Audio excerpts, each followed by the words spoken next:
3-3, 4-4 વર્ષ સુધી બોર્ડ અને નિગમોના હિસાબો વિધાનસભામાં રજૂ જ નથી થતા. ઓડિટેડ રિપોર્ટ રજૂ નથી થતા. કેગના રિપોર્ટ રજૂ થાય છે છેલ્લે દિવસે એની ચર્ચા નથી થતી. અને તમને જાણીને આશ્ચર્ય થશે, દર્શકોને જાણીને આશ્ચર્ય થશે કે કેગના રિપોર્ટ 27 વિભાગના ને 80 બોર્ડના નથી આવતા. અચ્છા, એ તો 4-5 વિભાગ અને 2-4 બોર્ડના જ આવે છે. એટલે એમાં આટલા ગોટાળા બહાર નીકળે છે.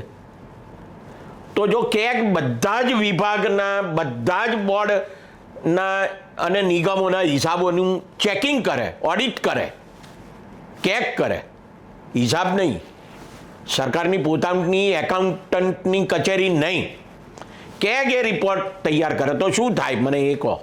પણ એટલું થતું જ નથી. તો એની ચર્ચા નથી થતી. કેગના રિપોર્ટની ચર્ચા નથી થતી. જાહેર હિસાબ સમિતિ છે વિધાનસભામાં એની ચર્ચા નથી થતી. એના રિપોર્ટની ચર્ચા નથી. એને આધારે શું પગલાં લેવાયા એની ચર્ચા થતી નથી.